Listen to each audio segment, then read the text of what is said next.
So what we will talk today is the blockchain, the data in the blockchain. I will tell a bit what we're doing. I want to base this more like a dialogue with you.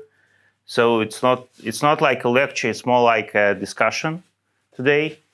Who of you knows what is the blockchain? What is the blockchain?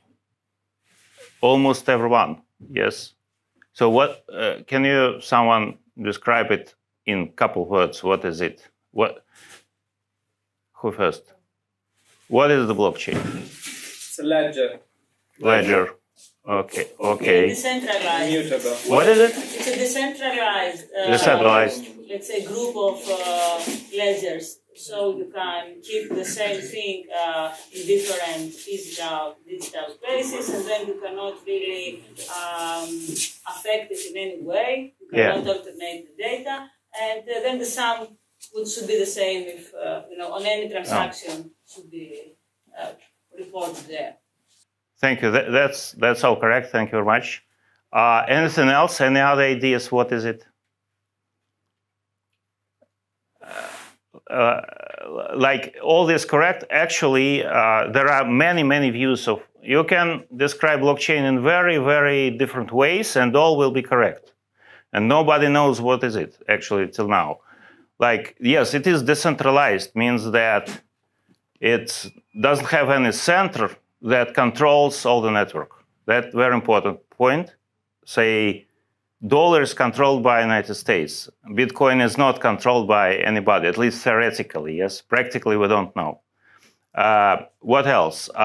Blockchain, very related to what we call cryptocurrency, is the way of payment, the way of how payment can be organized inside the blockchain. So you transfer cryptocurrency using the blockchain. That's one application.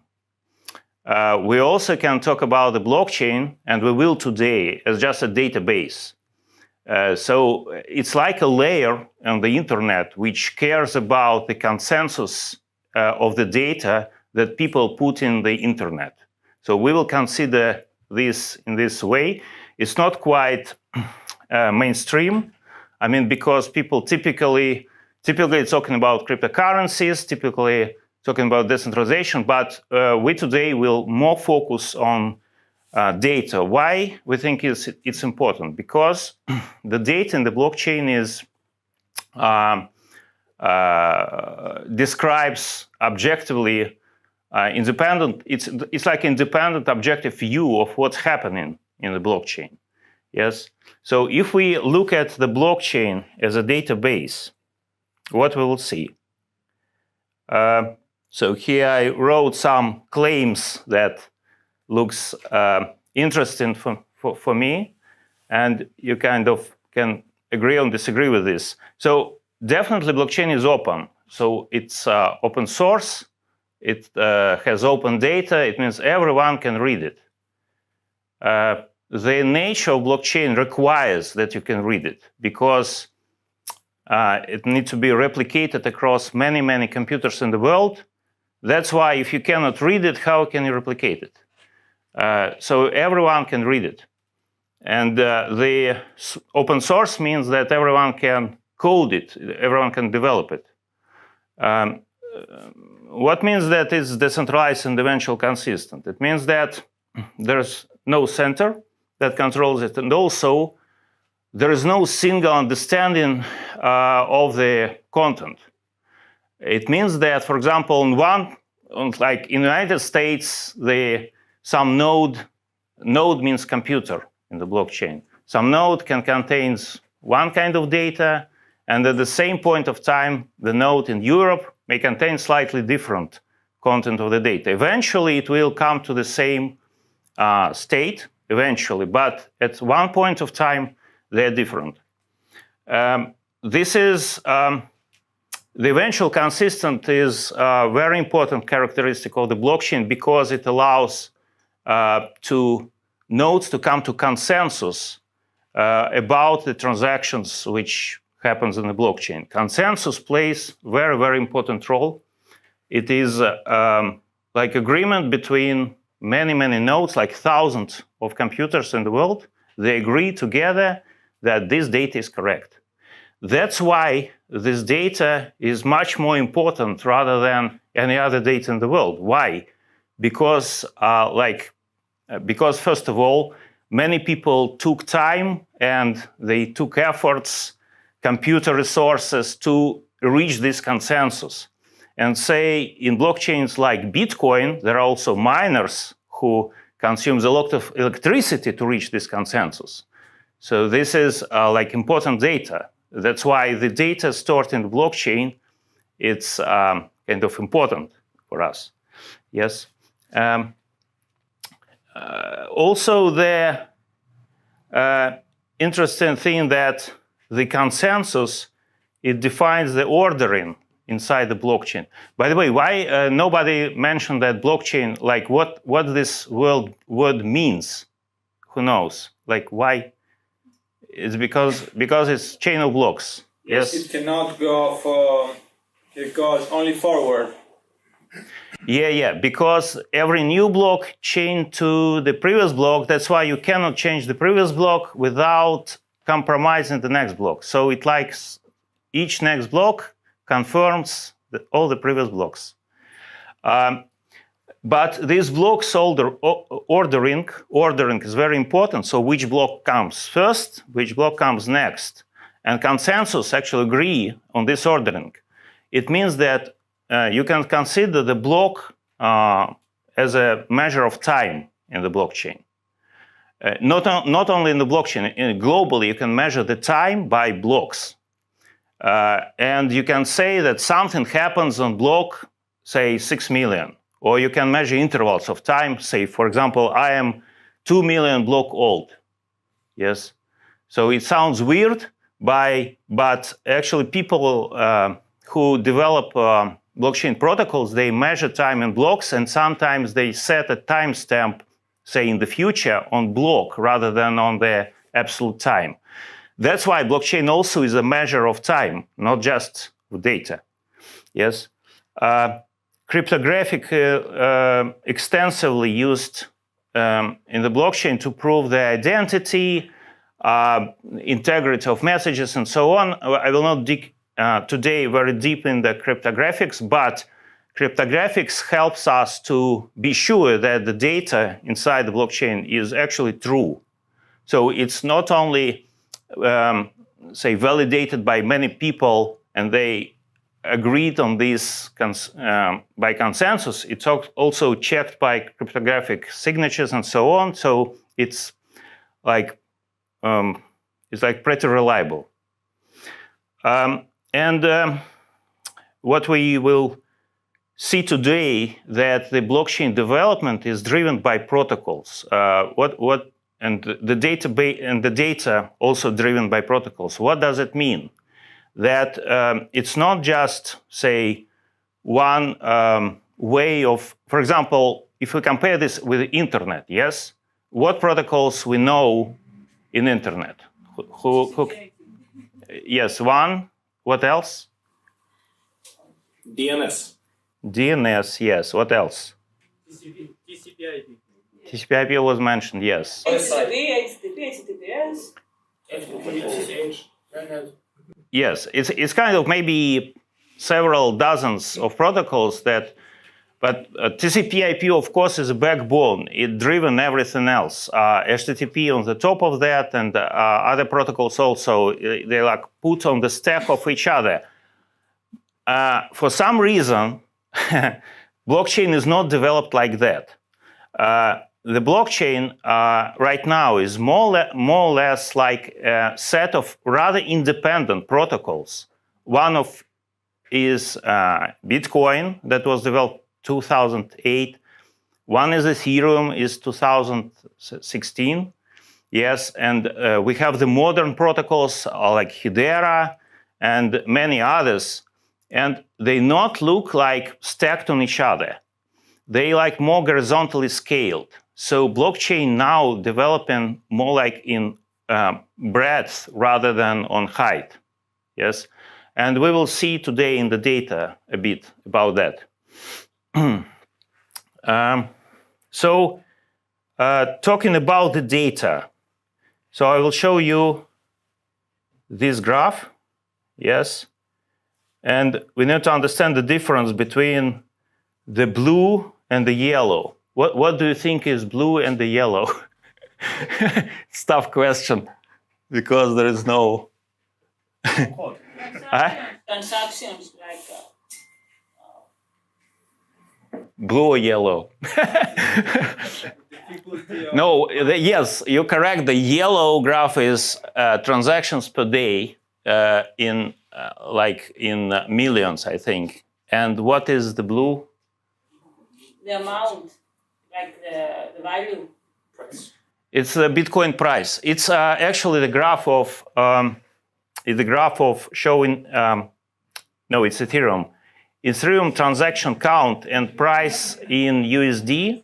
So this price in USD on the right side. So it's I think it's $1,000, and the left is millions transactions per day. These graphs looks very similar. Yes. So this is the same dates, of course. Yes. These graphs, I don't know the reason, and I don't do analysis why it looks similar. So what is the reason? What is consequence? I don't know. But what's important for today that this graph shows very different aspects of the blockchain. So the yellow graph is just we can measure it just by looking on the on-chain data. So it's transaction count. And today we will speak about the yellow types of data. So we take all this data from the blockchain.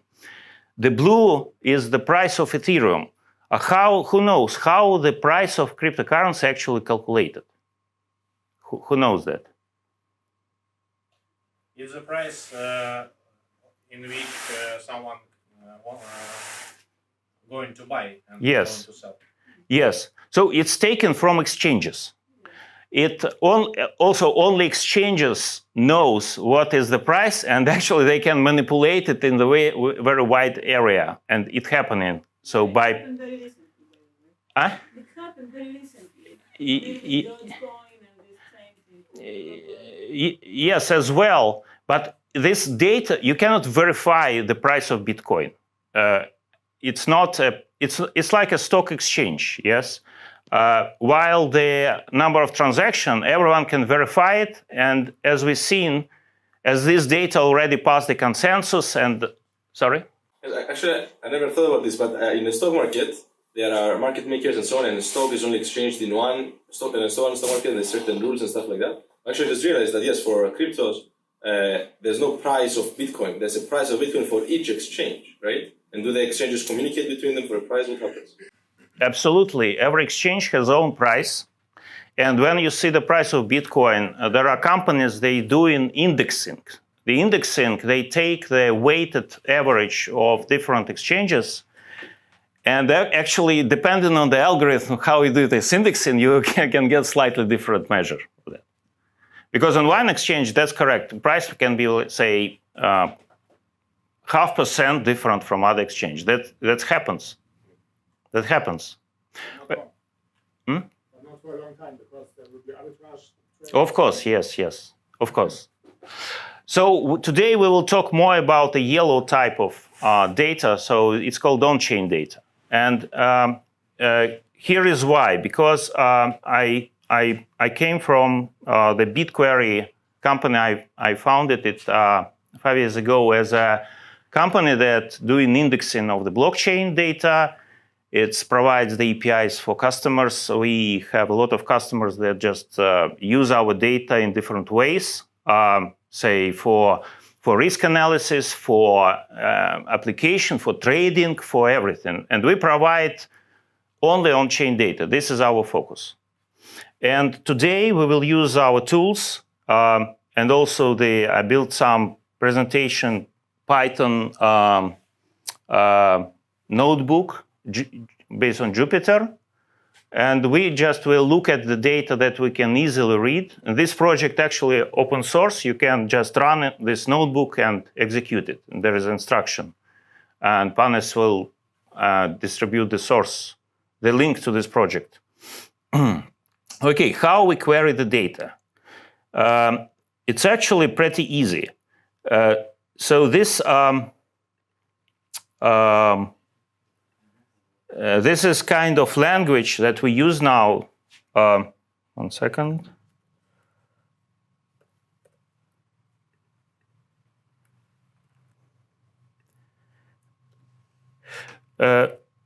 So is it visible here? No, we can make it bigger. We actually can query in different ways, say by SQL language, but here we will use the IDE that we built specifically to query the blockchain data, this so-called GraphQL language. So we just write query, and then we will see the like selection of the blockchains, like all these are different blockchains. So as I said, there are a lot of protocols that actually contains very different data, and they developed by different teams. And to query each of these blockchain, you actually need different data structures. But today we just try something easy. For example, we take Ethereum, yes.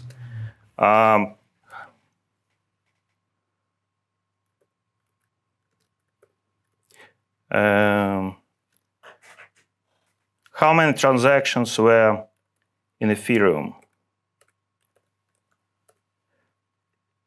today? Date is 2023, not here, not for. So today, to make it, today was 700, almost million. I think it will approximately million per day transactions on Ethereum. It means that, say, per second, it's something like 12, yes?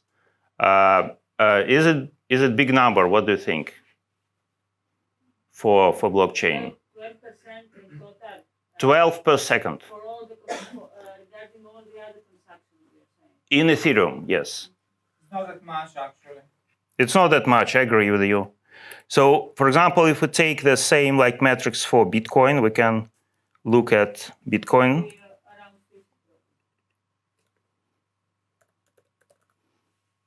Bitcoin.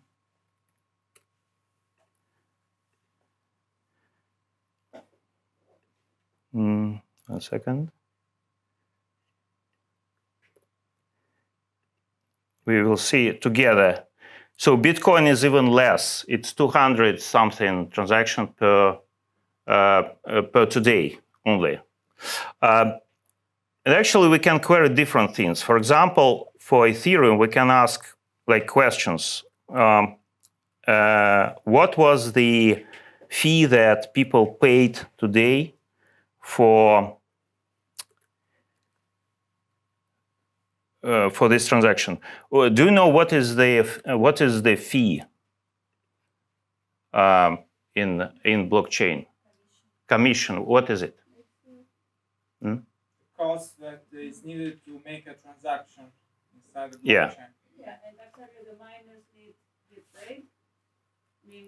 Incentivization of miners. So it has two sides. The first side is that you need to pay to execute transaction.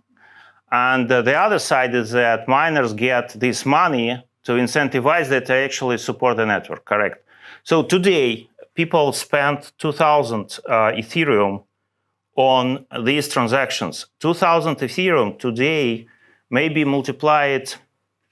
We actually can calculate it in dollars, in USD. We can do this. And we will see, like in dollars, this is $4 million. So today, people spend $4 million just to execute transactions. It's people who send in money, who call smart contracts, who doing everything, yes? And we compare actually here side to side with Bitcoin.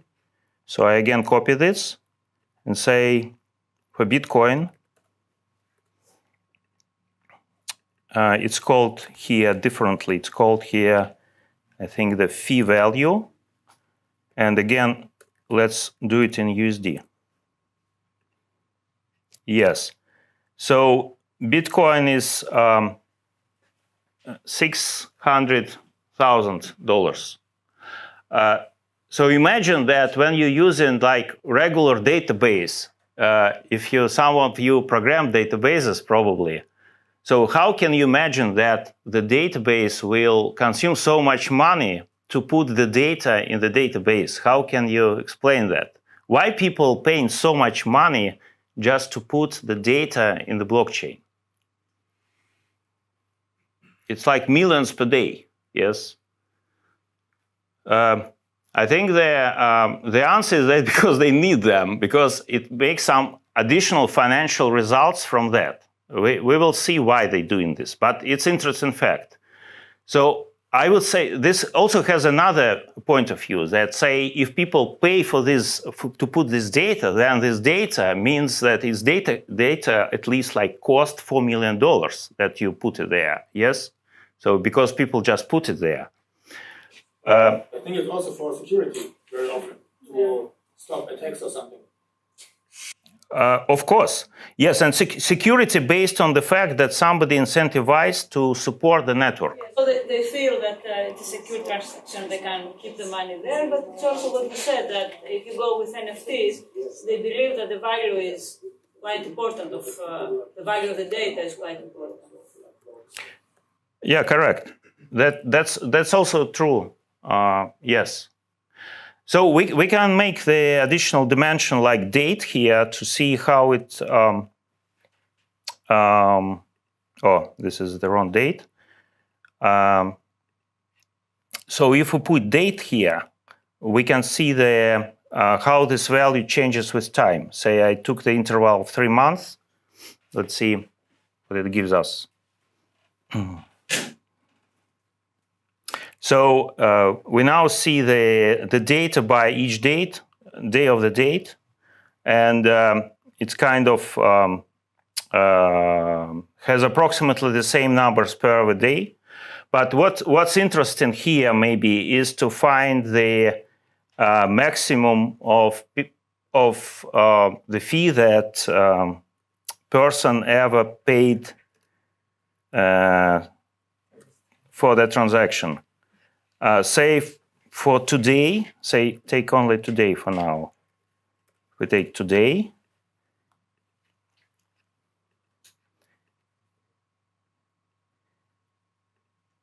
Oh no, it's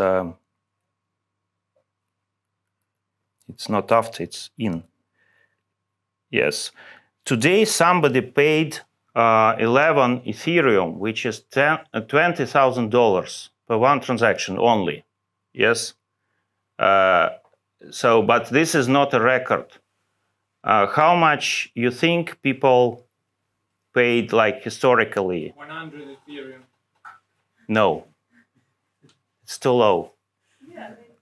But in dollars, for one transaction, how much you think people paid? I think it also depends when you're checking. In the beginning, when it was very low, it's probably different than yesterday. I mean, it used to be 3,000, then it used to be 150. How much? 150? It used to be like it's. No, it's bigger. In dollars? In dollars, say in dollars. 2 million, 5 million? Yeah, it's closer. It's closer, yes. Actually, both in Bitcoins and Ethereum, people paid millions for one transaction. And Mistake. It was a mistake. It was a mistake, yes. Nobody knows. There were no like reasons for that. But if we calculate maximum here by all there, so it's 10,000 Ethereum, and we actually can calculate how was it in dollars. So we can 10,000 Ethereums. It was. When? I will see the date now. The date is this date, 2020. Yes. Then it was around the same price like it is today. No. It was lower. We can recalculate it to. I'm going to guess because it was around 150 to 200, just like that. Let's take this date. Maximum of gas value.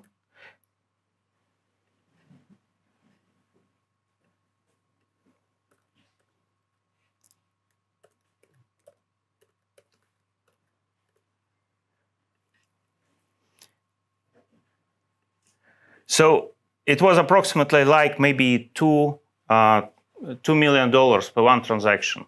Yes. So it's quite remarkable that people paying so much for transaction. It may be by mistake, but there are actually quite a large distribution of values. So some people paying. By the way, why people if it is not mistake, why people should want to pay more for transactions? It depends on how urgent the transaction is. For example, if your money all of them are locked in Ethereum, and you need to get them out like today, and the network is too busy, then you're gonna pay a lot of money for gas fee. Yeah, that's correct. But why it speed up? But why the higher fee will? Because there are more incentive for the miners to transact that before the others. Yes. So, for example, if we look at the on-chain data, analyzing transaction based on their fee, we will find the most valuable transaction. It also means that this transaction has more value for the blockchain ecosystem as well. So it means that the blockchain exists because of this high valued transaction, these most important things in the blockchain. And we will look later what it kind of these transactions are, why they paying so much. It's not necessary, typically it's not because they want to send some money faster. This is in blockchains like Ethereum or Bitcoin. If you put your transaction in the block faster than others, it's still not guaranteed 100% that the money will be confirmed faster, because you need many blocks to confirm your transaction. So anyway, you need to wait. Yes. But there are reasons why sometimes you need to be faster than others. That's important. So people paying more money to be faster than others, not to be faster globally like in the blockchain blocks. Yes. So, and this is the reason why they want to pay more, to be faster than others. Okay, so let's get back to this Jupyter. I created some code that just automate for me calling these queries that I will not type them. And this also has some nice graphical capabilities that shows some interesting data.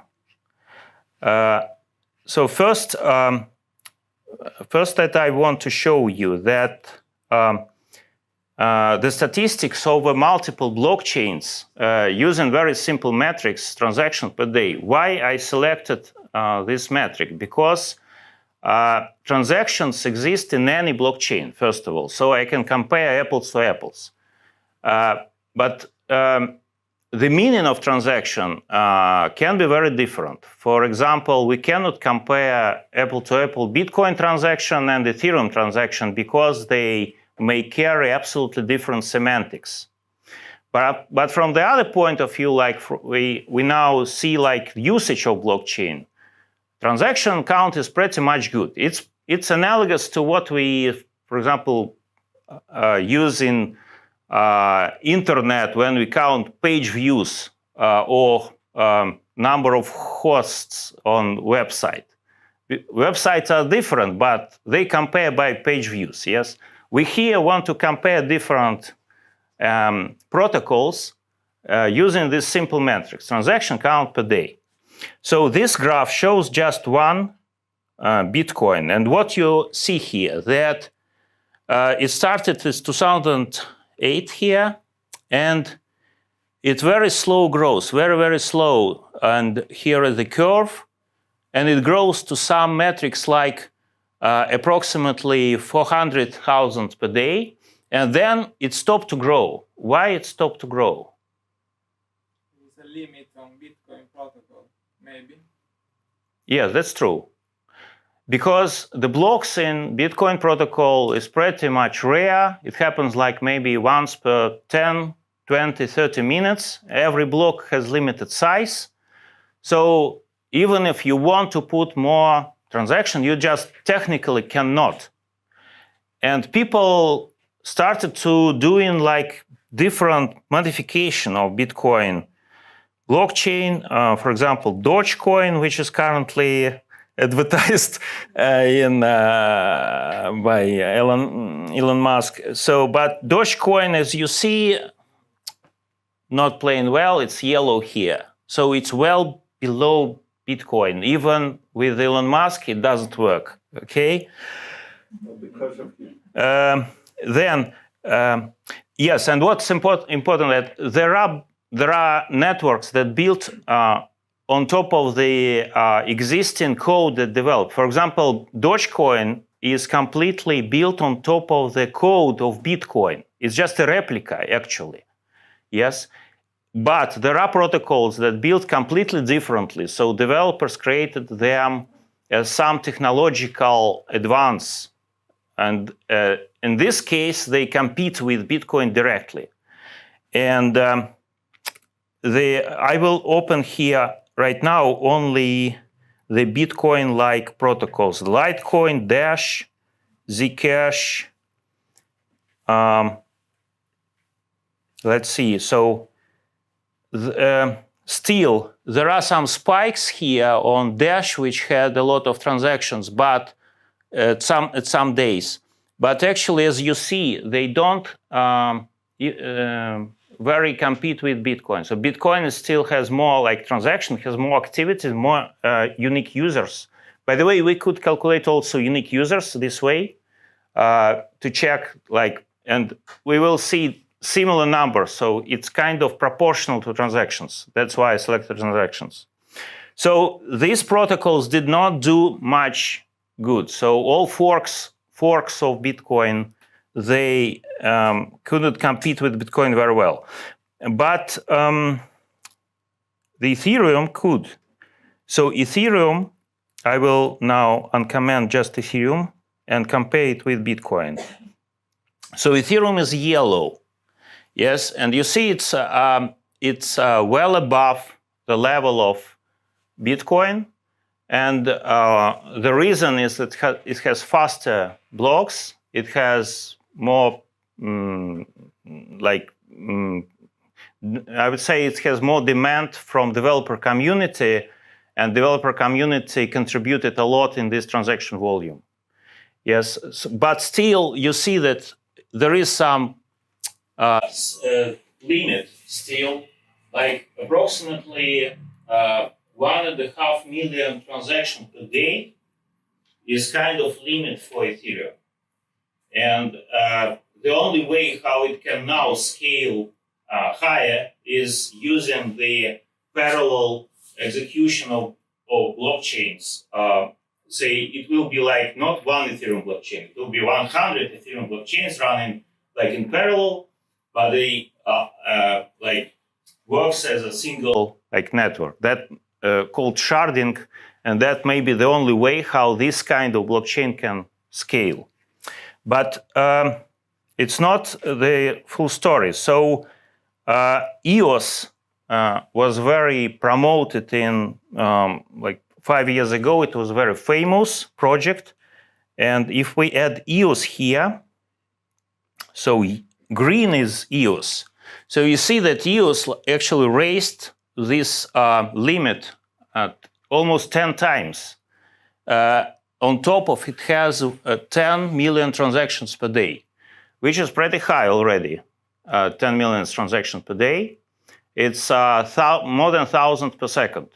On top, they have 5,000 transactions per second, which already close to what Visa, MasterCard has per day.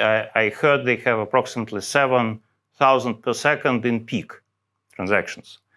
Yes, so EOS was quite scalable, but unfortunately, but maybe fortunately, I don't know, it lost popularity right now just because people don't quite believe it, or I don't know why. I didn't analyze it well, but it drops now. It now on the same state as the Ethereum. I would add here Hedera, which is very interesting project. and Hedera has like some spikes, which is well above all of them. Yes, it like 10 times, sometimes it's 10 times faster than EOS. And it based on the idea of, if you know what is directed as acyclic graphs, it's really not a blockchain, but it's fully decentralized system. And the last, which I can add here, is Solana, that will raise again. So this, what we discussed, is in the bottom, almost not visible now. The Solana has 1 billion transactions per day, sometimes. So it's well above the what happened before.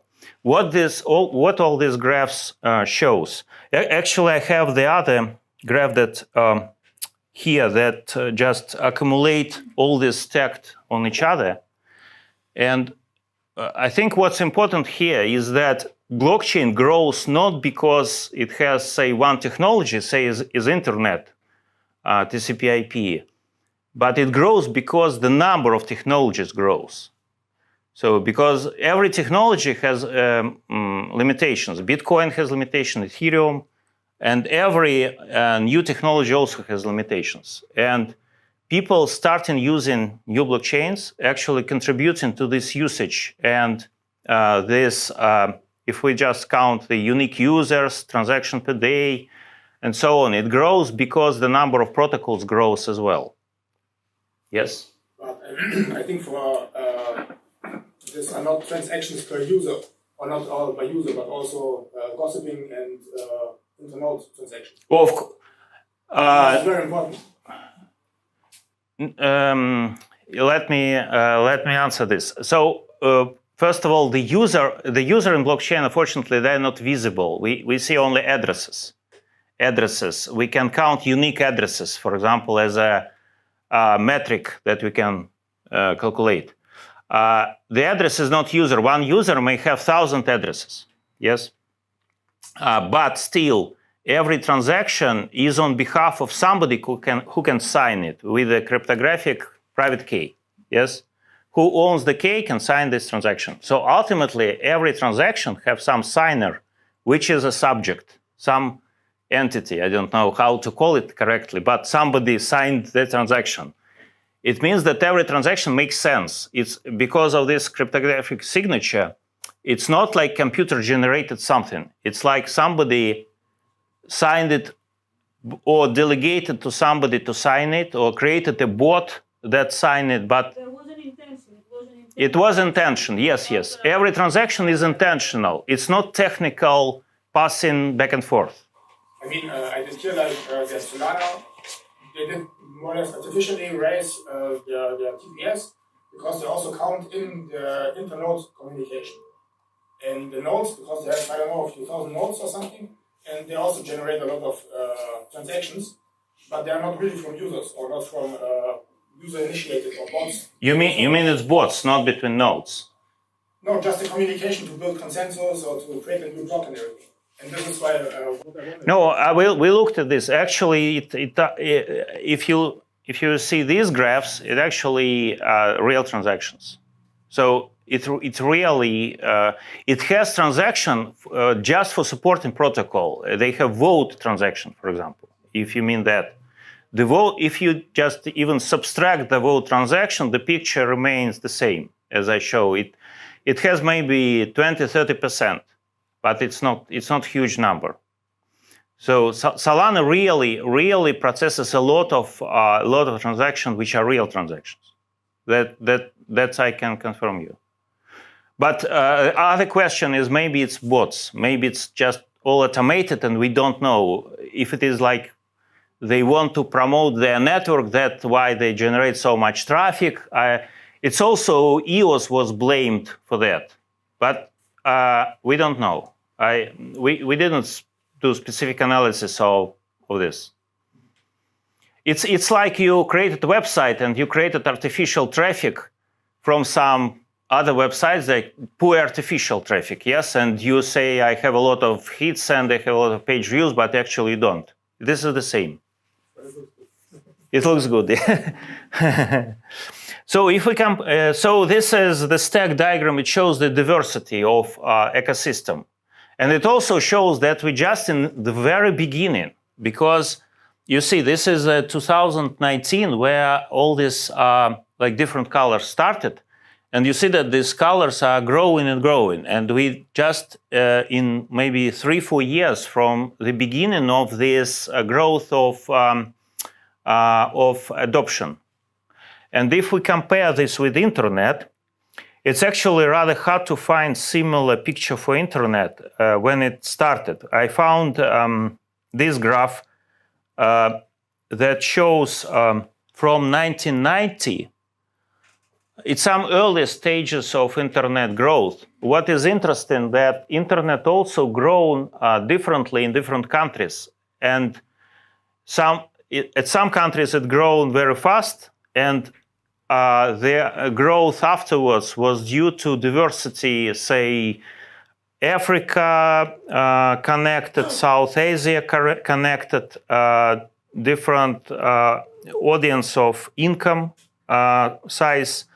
So, and maybe we are somewhere here in this area right now.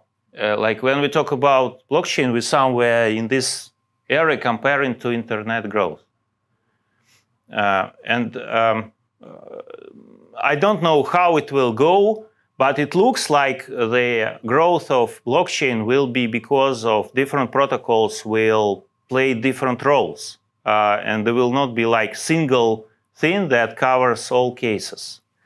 And of course, it's not easy to understand how it fits into internet. Maybe it will become a data, just a data source of whole internet. That probably like the most, I would say the brave view of that blockchain will be the database for the internet. Maybe not. Maybe it will be just payment system. Nobody knows for now. But we're in the very beginning here. Oh yes, the new expadé. I think we. Oh yes, this is some comparison of just numbers, pure numbers of blockchain versus internet. Sometimes it's hard to compare because we say cannot compare transactions to page views, and I don't know how many real transactions we have in internet.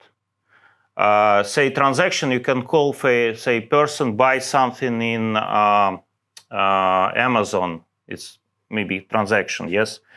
But as you see, the current activity of internet is maybe 2 orders higher than blockchain right now. So blockchain is 1% maybe of usage of internet, or even less, based on these numbers. But again, this is very, very carefully taken numbers, because for internet it is hard to find some metrics. They are like what we can query in blockchain.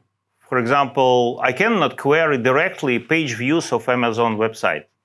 There is no like the companies like SimilarWeb contains like only implicit statistics. It's not explicit.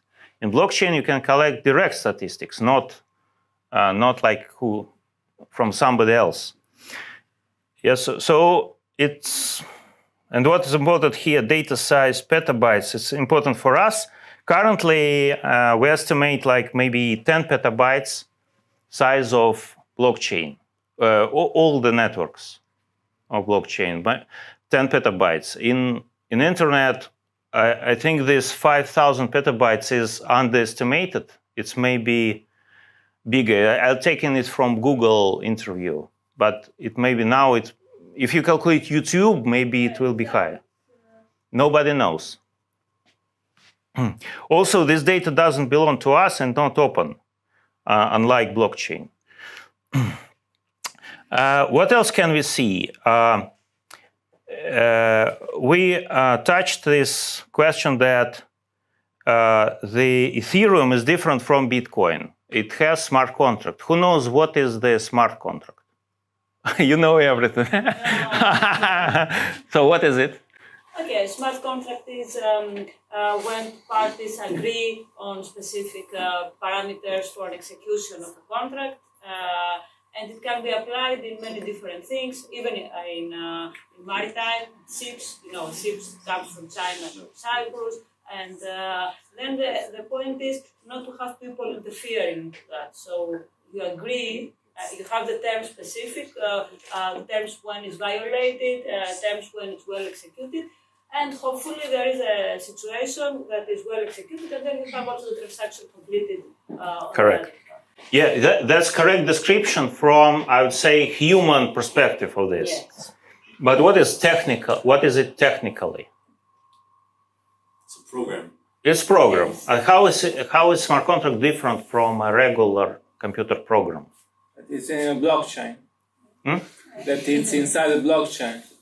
Yes. And so what? So cannot be mutated, modified, unless there is consensus. Yeah, that's correct. That it's put in the blockchain as data. That's why it cannot be modified. And also the results of execution of every method passes all this consensus.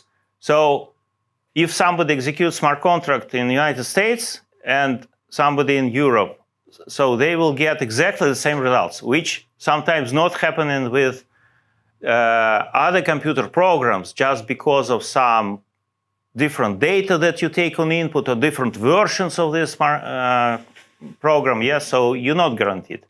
In smart contract, you're guaranteed by blockchain that you get the same results. And this is important for financial execution because they base their algorithm on smart contracts, and it's guaranteed that it's executed the way that it was declared. So what we look here is the query to smart contract events. Events is like a result of smart contract execution. And the event has names. So what we focus on here is the name of this. And we're interested in what events were popular. So what we use here, the count, which shows us the frequency of the event. And then we can build the map. So the first map shows like the 2017. These words, like the bigger the word, the more frequent it's used in the blockchain smart contracts as a result of its execution. What we see here, like first of all, we see which words we see here. The transfer means transferring tokens, and we will see it in all words in all years after that. This important event. We also see something like log new bet, rather big. Bet 1 there, green. And for example, game needs tick. So it means in 2017, what people did in the blockchain, what do you think, based on this? Cheating people and building games. Yes, exactly. Yeah, they somehow tokens were already used, but not as much as now. They created games, and mostly it's gambling, because you can easily put some amount of money on smart contract and let people play for this amount, like guessing some puzzles, whatever. It was very popular at that time. 2018, we do the same. So 2018, how? Market withdraw. Withdraw. Yes. Yes, we see here financial things like withdraw, log new wallet, split, deposited. It's all about operations with tokens. By the way, we don't see here operations with native cryptocurrency because the tokens are mostly used in smart contracts for communication in terms of like trading or whatever. So, but also we have some different names here. For example, we see here birth. Here, birth. What do you think is it? And also pregnant. That on the pregnant. What is it? How blockchain can be pregnant? Who knows this? Some ideas? Maybe it's medical data. No. It's like statuses, something is about to happen and something is happening. It's CryptoKitties. It's pregnant CryptoKitty and birth of CryptoKitty. 2000 CryptoKitties is a game based on smart contracts. And actually they invented the so-called NFT, which is popular now, non-fungible token. And every kitty is this token. And kitten can burn other kitties. So it's pregnant, then it burn it, give the birth, and so on. So it was a game again. But it was very remarkable game. So it statistically it was sufficient to be in the most popular events. Let's go next, 2022. So here we have very similar picture. We don't see no more CryptoKitties here, but we see here orders matched. What does it mean? What do you think? Yes, this is actually very aggressive growth of DEXs. DEX is decentralized exchange. It's smart contract that can exchange one token to other token. It actually existed very well before 2022, but the real popularity is it grown at this year. So we see it orders match and also other. It's not the only event here. We can see it somewhere. Swap here should be and order cancelled. So let's go next. And this year we see very similar picture. But actually this year, I would say that Ethereum is much more focused. There's no more like games. Almost all these words just about finance and how tokens are traded between parties. So this is complete win of so-called DeFi applications, which called decentralized finance, that consider tokens as some assets that you can trade, lend, like put on margin positions, and make different operations with them. So currently Ethereum smart contracts mostly used for DeFi, mostly. So this is the application that actually wins. So if you remember, we started from the gambling games 2017, then it was CryptoKitties, tokens, and then we come now to the complete like adoption of DeFi in Ethereum. So now Ethereum works at DeFi. And actually DeFi explains why people willing to pay so much commission for transactions, because DeFi requires that you execute transactions faster than your opponent to win financially on the trade. The faster you do it, the better you will gain from that. Yes. And the same we can build actually for similar query we can do, but consider not the count, but gas value for the method that you call. So it means that these names is the name of methods in blockchain for which people spending more money as commission. So what the bulk execute, it's some special case, it's just wrapper around others, so it doesn't make special sense. But what you see others, like swaps, all these all these methods called swaps, and you see many of them here. It's like DEX trading. It's swap one token to another token.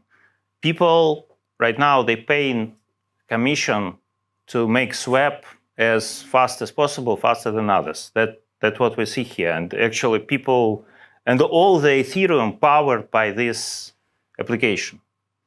It's not one application, many applications. I mean application in general. So DeFi is application in general. And let's get back to NFTs, because now the NFTs are kind of booming. Oh, by the way, this is separate graph of DEX trades by day. So you see it has a huge growth as between 2020 to 2021. It has huge growth in popularity. This is just DEX related transactions. It's very visible. Yes? COVID here. COVID should boost it, actually. But this level, it's more or less maybe technological level. So I think it would grow more, if not like limited by the technology. And now about the NFTs. So we already mentioned CryptoKitties, but you probably read a lot of about NFTs in media. Recently, it was very popular topics that somebody bought something for NFT, like and created some collection. So this graph shows the usage of regular tokens, which kind of money, which is yellow, and blue is NFT. And this spike is, so it almost, this is logarithmic axis. So Is it Ethereum? Ethereum blockchain? This is only Ethereum, yes, only one. So this spike is CryptoKitties. So CryptoKitties actually started, initiated the NFT usage. And it has a huge spike here. It was December 2017, December 2017. Everyone transacted these CryptoKitties, and it almost reached the same level of usage as regular tokens here, but then it drops, interest drops. Again, this is logarithmic scale. That's why this raise was just huge. It was from 0 to millions.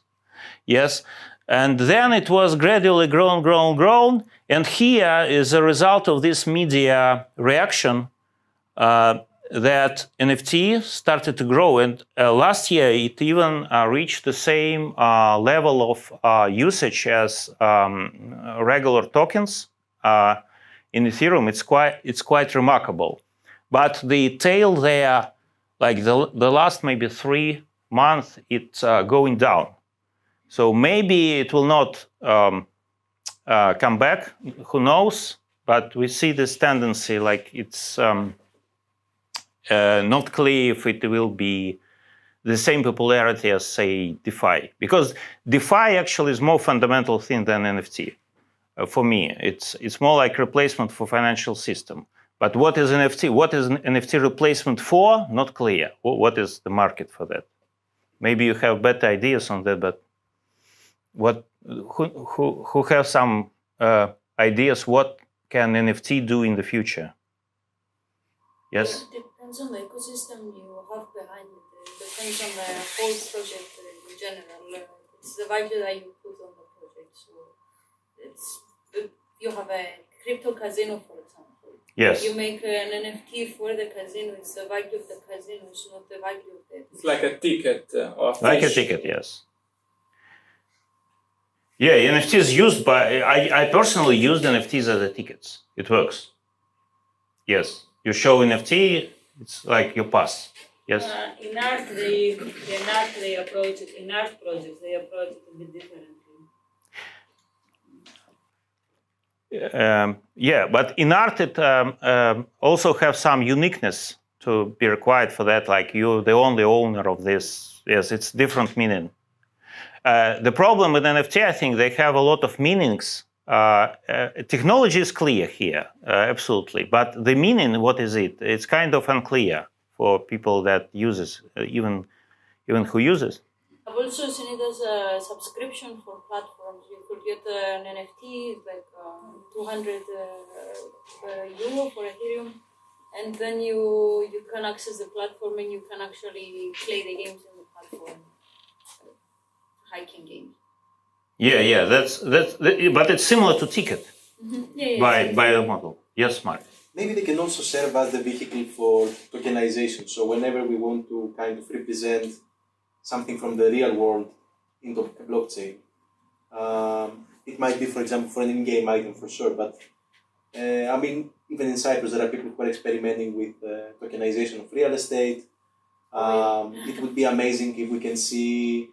I mean, DAOs are an amazing example of how we can represent membership using NFTs. Anything like that is unique and we need to map on the blockchain. Maybe NFTs can be one way to do that. And it's pretty cool that they also, as a result, they also kind of embed some type of monetization. Kind of, you can. They create a secondary marketplace and all these things. Yeah, I totally agree. Yeah, it helps to connect the real world to the blockchain world. Yes, I totally agree. And actually, this is different from DeFi, which absolutely virtual. DeFi is just inside the. It's like financial system, which also absolutely virtual. It's not related to real world. Yes, the same DeFi. But yes, NFTs must be connected. Otherwise, it makes little sense. Let's see what this, by the way, is that CryptoKitties. If you didn't see them, so every CryptoKitties has own numbers, and every CryptoKitties is own NFT, and it has owner. So if you owner, you can prove it by again cryptographic that you own this CryptoKitty, and people paying much money to own such a kitties. Okay, so the names of, unfortunately, it's maybe small, but I will read it. So this is the graph that shows different NFT tokens by transfers, the most popular ones. So, and maybe I can make it bigger. No, it only makes bigger the CryptoKitty, nothing else. No, this graph remains the same. Okay. Most of them looks like some games, like from what I see now, and from these names that you can read. Like if you actually can open this project and look yourself. So this is looks more like games and collectibles. And the collectibles, most of them are just virtual. So it's just pictures which exist only in the internet. And they are the most popular NFTs now, which are on this recorded on the blockchain. Okay, so the last thing that I wanted to show you briefly is the more granular way of how we analyze blockchain, because what I shown you today is very, very high level view without any details. Of course, when people use our services, for example, for their application, they typically require some much more granular information. I will give you some examples what we generally doing. So this is our Explorer where we show the data. It's open, so you can just use it. It supports more than 40 blockchains right now. And it's based on the same query API that I shown. So you can go back and forth between Explorer and queries. For example, this shows the trades of these decentralized exchanges by time, DEXs, and we can like analyze it on any level that we want to analyze, from individual trade to some aggregated statistics, candlestick diagrams. This is one way how people using the blockchain data. The other way is the analysis of, let's do it the full screen. The analysis of money flow, so how money were transferred between parties. So we can build graphs of the cryptocurrency flow in, and also the graphs, say, of smart contracts, how the smart contracts called. And we can build it as a flow.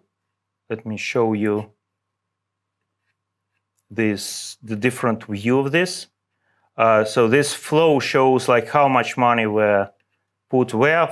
This is a real example of hack of the exchange, where a person hacked the exchange. He transferred a lot of money, like 300,000 Ethereum, to own account, and then it distributed it to other addresses, and we can then go next and look how the money were flowing in the blockchain up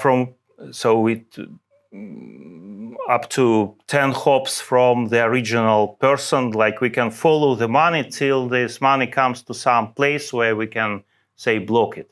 This is how our clients use the platform that we give. It's also, this graph is also part of our Explorer. It works on many blockchains.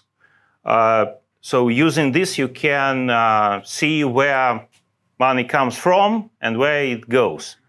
In no financial system you can do that, in no way, because when, say, money comes from one bank, goes to other bank, you just losing all tracking, all tracing of this money. You don't know. In blockchain, you kind of can trace even between blockchains. You can trace the money that were converted from Bitcoin to Ethereum. Even in this case, you can trace it. Unless, of course, it goes to Binance, which is a black hole of everything, and nobody knows what happens inside it. So we're doing also this. I have this question. So this data comes from specific exchanges, or it's like a sample from big exchanges? How you get this data? This one? No, this is not related to exchanges. This is completely on-chain transactions only. Because if person moves these funds to some exchange, then we cannot trace it. Only exchange can know. And that's why the exchanges are like, every hacker wants to move the funds to exchange to monetize it to some other place. Yes, and to hide the tracing. Because before doing it, it's completely traceable. Yeah, so this is what we do. Thank you very much for attention today, for your patience. So any questions at the end? Maybe you have any questions? Thank you very much. Thank you.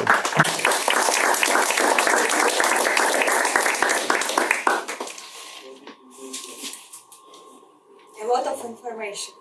Yes, too much, yes. No, it's okay. What kind of features do you give to your customers? We actually give the same query interface as I shown you at the beginning. They use the same IDE, so this one. They do the same as we did. But the query endpoint is open for everyone. Yes, for everyone. So I can just get Python and Jupyter. Yes. And, Yeah, you can. Go on. Yes. And you just give them the interface. This one.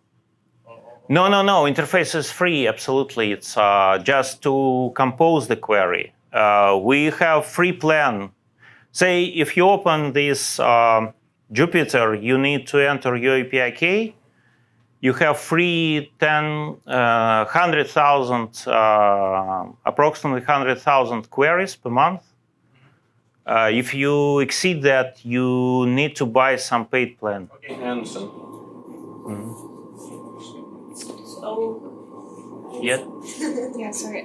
Could you give, please, more examples of like practical applications of your tool for, you know, for regular people, not like for companies or? For regular people, Yeah. we have only B2B. We have Explorer that I shown you. This Explorer, it's used by so you can consider this as B2C.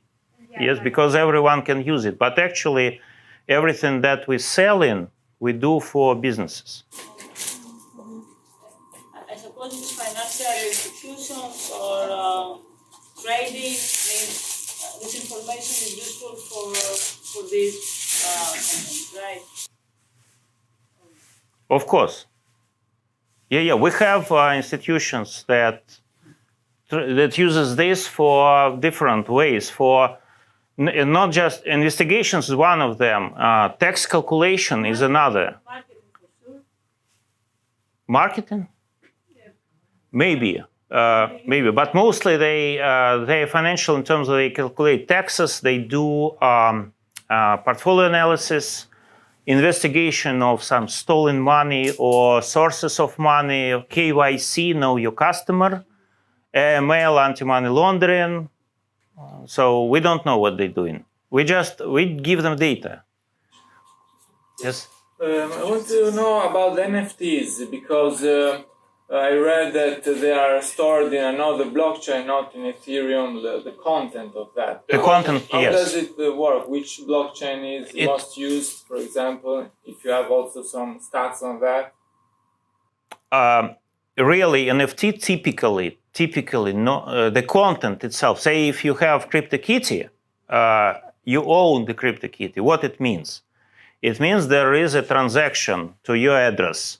Somebody sent you the just ID, so just number of this CryptoKitty. And the actual CryptoKitty, it doesn't exist. This picture on the website of CryptoKitty's company, and you can look at it, but actually the only thing that you can prove that you own CryptoKitty number, I don't know, 10,012. Some NFTs has content, either hash of content, cryptographic hash. So, for example, you cannot substitute the picture with another picture.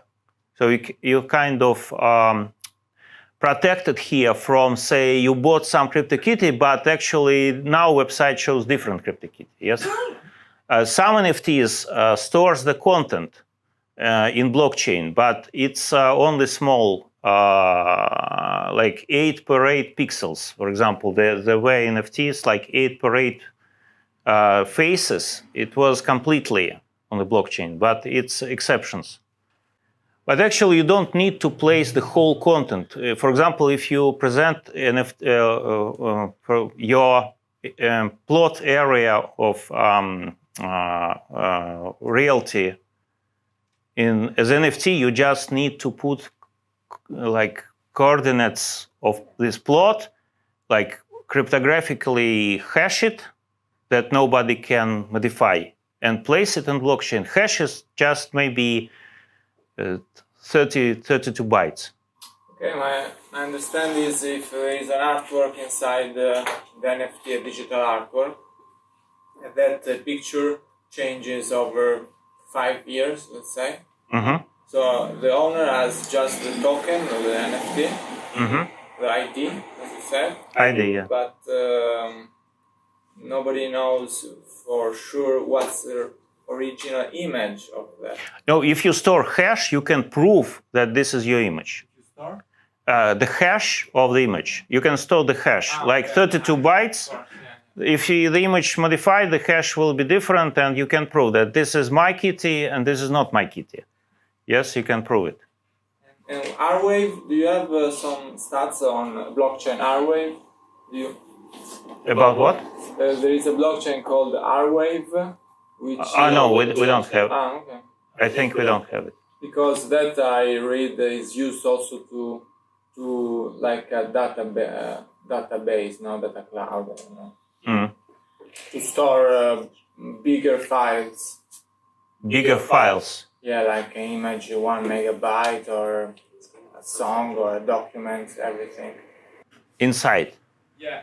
The problem with this is that if you really build it, many nodes need to replicate the same data, which makes Quite difficult. it. The example of such network is BitTorrent, which actually solves this problem pretty well, that replicates big files across the internet. The BitTorrent makes it much better than blockchain. This kind of problem of distributing the content, but BitTorrent cannot prove the identity, and also it doesn't have any consensus. Any other questions? Yes? No question, and just for discussion, because you said earlier you don't know if NFT or DeFi is going to recover. And I believe that we will. It's just because we're in a bear market. So developers lost hope, but I think they will come back next year. Okay. Yeah, we will hope. Yes. Because there are no so much applications in the blockchain that actually are more or less like supported by not just by developers, but also by some people around. Yes, and I also only may have 3 of them right now. It's just cryptocurrency, number 1, DeFi, number 2, and NFTs, number 3. But only now, I mean, digital IDs, you'll have CBDCs, you'll have all that coming up soon. But there are numerous applications that were planned to be ported to blockchain, but it never happened. Logistics wanted to run on blockchain, never happened. So, I mean, from what we already see, there are just 3 from the data that we have. It's early. It's early, yes, agree. It makes no sense to port any big data to the blockchain at all. That's the same problem with NFTs. Blockchain space is very, very expensive.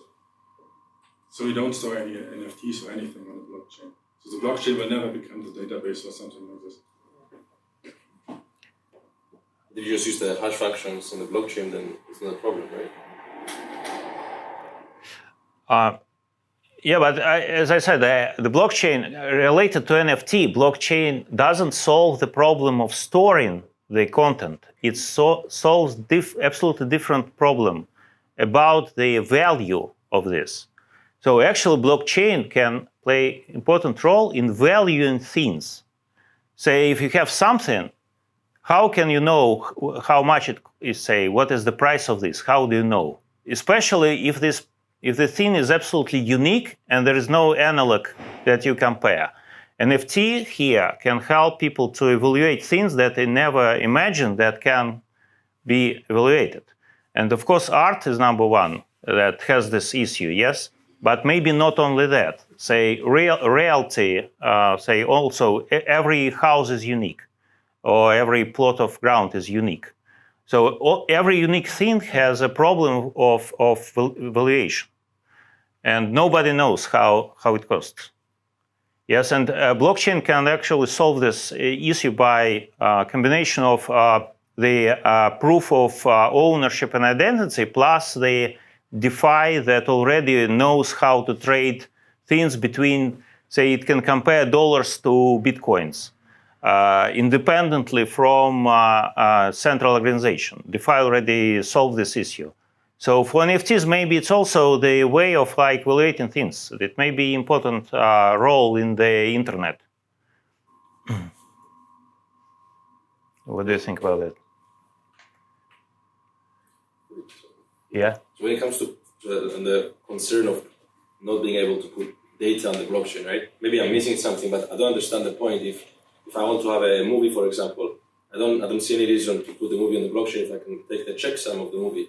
Yeah. Not on the blockchain. Is there any application where I actually need the actual data on the blockchain? I don't know of anything like that. In terms of the content, I think no. Blockchain is not for that. No. And what about the programs?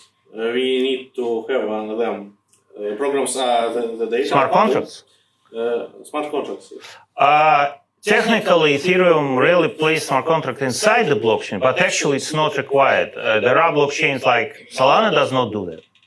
So what? It works. And how they don't do that without storing content? I don't know. You can read their protocol. It's pretty complicated. Solana is much more advanced, but it's not only Solana.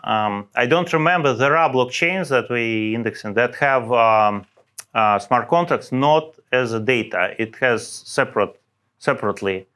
It doesn't prevent from consensus. So you can reach the consensus even the program is not physically in the blockchain. You just know, for example, the hash of the program. That's it, like the signature. The signature should be enough, actually. Yes?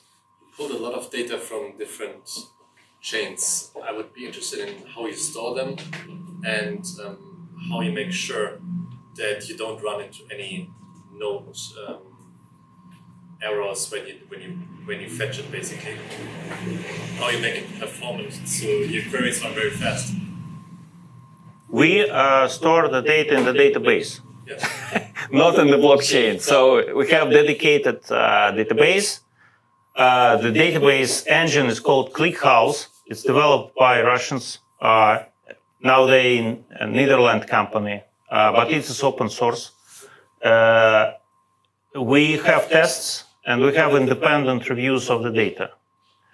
Actually, this question is very deep. We think that we have a different approach in the future to this question. It means that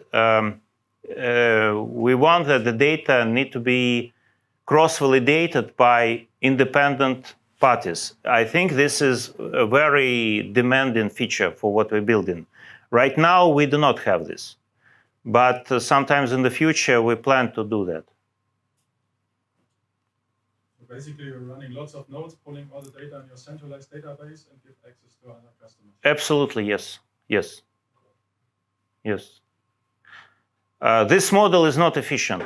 This is the easiest approach, yes, which first come to mind. But I personally think that we need to move forward towards the cross-validation and maybe decentralized storage of the data.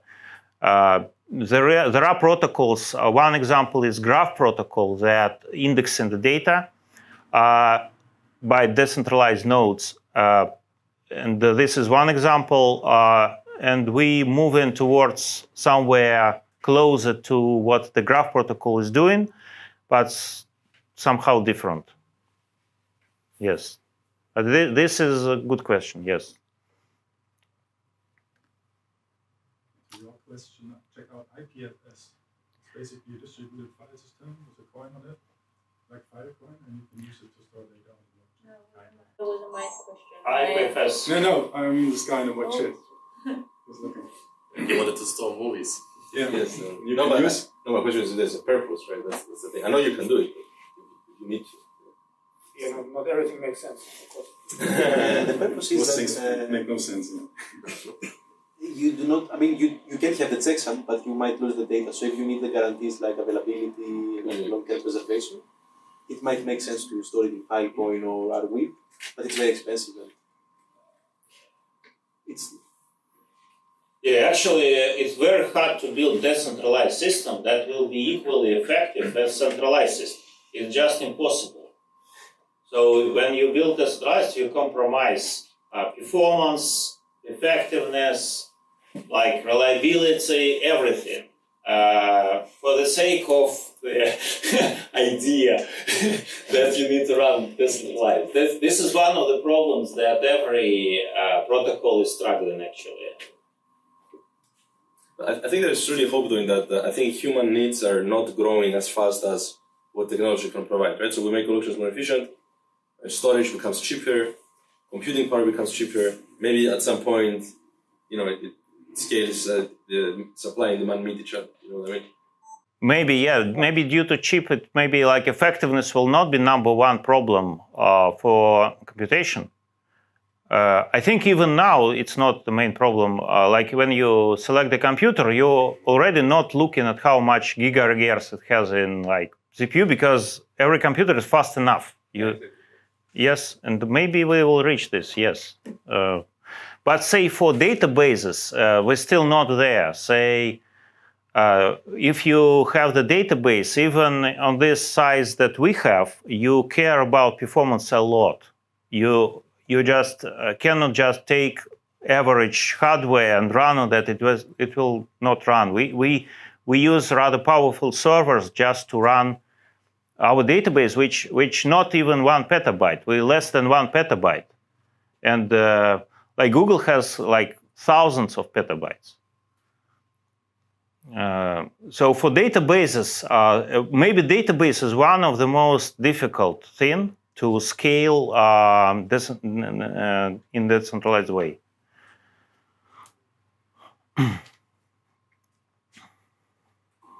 Okay, great. Great. Many thanks, Aleksey, for the. Thank you for coming. Thank you. It was a pleasure.